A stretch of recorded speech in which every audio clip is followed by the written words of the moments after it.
Welcome to the 700 Club. The specter of nuclear war is now looming, with threats from both Russia and North Korea. Some experts fear that President Putin will call for the use of nuclear weapons before accepting defeat in Ukraine. As for North Korea, the United States is deploying an aircraft carrier into the Asian Pacific, launched rocket over Japan. And Dale Hurd has the frightening details of that. This video of a rail line north of Moscow reportedly shows a train operated by Russian nuclear forces headed toward Ukraine. At the same time, NATO reports Russia's Belgorod nuclear submarine has left its base in the Arctic Circle. The Belgorod, the largest submarine in the world, is capable of carrying Poseidon nuclear torpedo drones, which Russia claims can send 1,600-foot nuclear tsunamis into coastal cities when detonated. This has set off alarm bells in the Western media. But would Vladimir Putin actually use a nuclear weapon against Ukraine or NATO when he knows that any launch could be met with massive retaliation? Putin put NATO nations on notice a few weeks ago, saying we will certainly use all the means at our disposal. This is not a bluff. Former intelligence official Rebecca Koffler, born in the Soviet Union and the author of Putin's playbook, says Putin would absolutely use a nuclear weapon under certain conditions. This type of conflict is exactly the type of situation for which Putin, on his orders, the so-called nuclear warfare doctrine was developed that was called escalate to de-escalate. Koffler believes Putin would choose a small tactical or battlefield nuclear weapon that would only affect a relatively small area. You're escalating by popping a nuke in a conventional conflict, in this case of Ukraine, in order to de-escalate the conflict. With the Russian army retreating in Ukraine, Putin could decide that a nuclear weapon is the only way to turn the tide of the war or force Ukraine to the negotiating table. He's also facing pressure from Russian hawks on nightly TV shows, who have been calling for the use of nuclear weapons. But former CIA director and retired Army General David Petraeus warns that it would be met with an overwhelming response from NATO. So it would make this disastrous situation even more dire for Russia. On the other side of the world, there was a major escalation by another nuclear power, North Korea. A launch Tuesday that sent a rocket over Japan and set off warning sirens showed how Pyongyang could threaten its neighbors. They probably got 50, 60, 70 warheads. Doesn't mean they can be delivered on a long-range missile. So even if North Korea tried to send one to the United States, they might fail. And even if they succeeded, we might intercept it with our Alaska, California missile defense system. North Korea launched 2 more short-range ballistic missiles into its eastern waters today and sent warplanes to the South Korean border.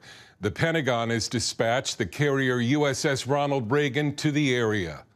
Dale Hurd, CBN News. These are definitely perilous times for the entire world. If North Korea gets very aggressive, they hold a huge city, Seoul, South Korea, literally hostage. There are more artillery shells. These are just conventional weapons aimed at Seoul than any other place on the planet. And if North Korea says, well, we're going to start launching nukes and go after Japan as well, that's an incredible scenario, but it's one that is not that far-fetched. You don't build these kinds of systems to just sort of play games. Why would North Korea want intercontinental ballistic missiles? Well, they, I think, quite clearly want to use them and are looking at, is there some kind of weakness in the West, lack of resolve that we could do this and actually get away with it? Same thing in Ukraine. Putin cannot last if he gets defeated in that war. So would he use nuclear weapons? And if he does that mean World War III? With North Korea, you can say, well, we can contain this in some kind of theater of war. If Russia goes nuclear and NATO goes nuclear, well, then the whole world is at risk. This underlines the importance for Christians to pray today. Later in the show, we're going to be praying for America.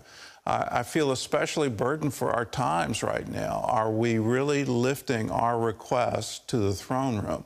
God can bring peace, but we need to ask Him, and ask Him regularly and diligently. Seek and you will find. Knock and it will be open to you. Let us knock today and ask God Almighty, can you bring peace? In other news, get ready for higher gas prices for your car and higher heating costs for your home. John Jessup has that bad news from our CBN News Bureau in Washington. John?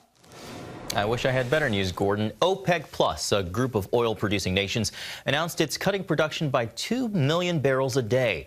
That's likely to cause a spike in gas prices and home heating oil.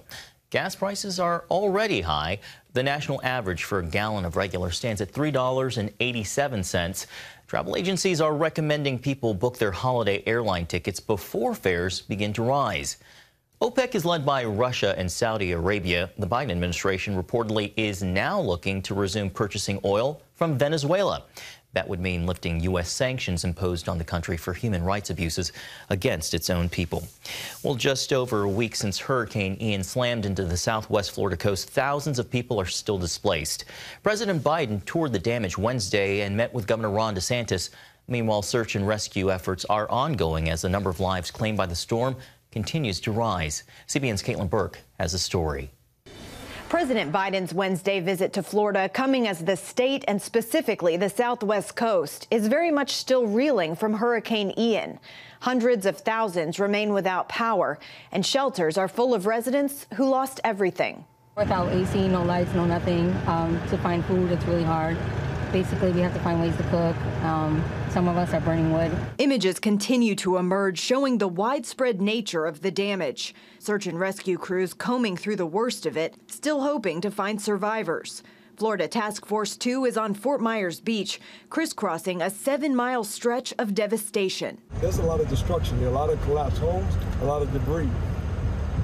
A home like this, we would go up here to the door, take a look, call out if anybody's home. Fire department! We've now had more than 2,300 rescues, and our urban search and rescue teams with more than 1,000 personnel have gone door to door to 79,000 structures to check on occupants. Stories of heroic rescues by civilians also still coming in. This man swimming a half-mile down a flooded street for 45 minutes to save his 84-year-old mother. I would do it again in a heartbeat. I would do it for your mother, anybody's mother, you know. It's just what human beings do. President Biden touring some of the hardest hit areas while also meeting with state and local officials, as well as reaching out to victims. Jill and I have had you all in our prayers, and I mean that sincerely. And we're here today because we wanted to tell you in person that we're thinking of you, and we're not leaving. We're not leaving until this gets done. Florida officials praising the Biden administration for sidestepping bureaucratic red tape in order to provide help for residents and first responders. The federal government now committed to cover 100% of costs associated with search and rescue, sheltering, feeding, and other emergency measures for 60 days, double the amount of time initially pledged. Caitlin Burke, CBN News, Washington. Thanks, Caitlin. Well, as you've seen, the destruction of property and the impact on the people of Florida is severe. CBN's Operation Blessing is in position and ready to help those who've suffered great loss at the hand of Hurricane Ian. Hurricane Ian tore through southwest Florida, leaving life-altering devastation in its wake. Michael evacuated from his home in Port Charlotte. When he returned, what he saw was shocking. Think about it for a second. And then you jump into action and you start trying to figure things out. What do I do first? What do I do next? Because it's devastation is all around us.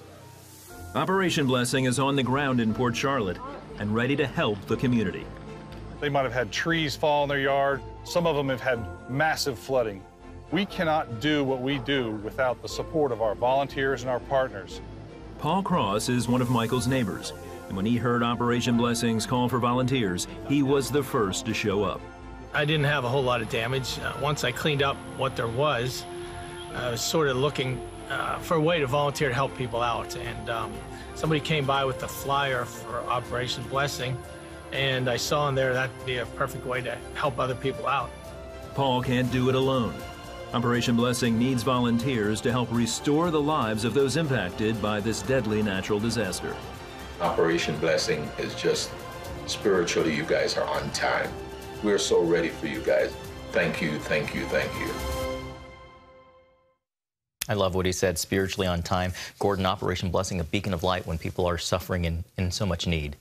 And that thank you goes to you if you're a member of the 700 Club. A portion of every gift you give goes into the work of Operation Blessing. We have a special fund just for disaster relief.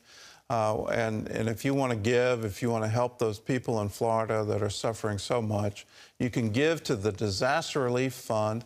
You can write to us, CBN Center, Virginia Beach, Virginia, 23463. Just put Disaster Relief Fund in the memo line of a check, and your gift will go into that designated fund. You can also call us, 1-800-700-7000. Say, you can count on me. I want to give to disaster relief. You can go to cbn.com. There's a place on the webpage where you can designate your gift to the disaster relief team. Then there's also a text to give, something brand new for us, OBDR. Text those letters to 71777. We're also asking for volunteers, and we need volunteers in Port Charlotte, Florida. There's some requirements. You have to be at least 18 years old. You have to be an adult. It would be better if you were local because we do not have overnight lodging available. We can't house people. So it's daytime volunteers only. And if you'd like to volunteer, call this special number. This is a different number, 1-800-730-2537.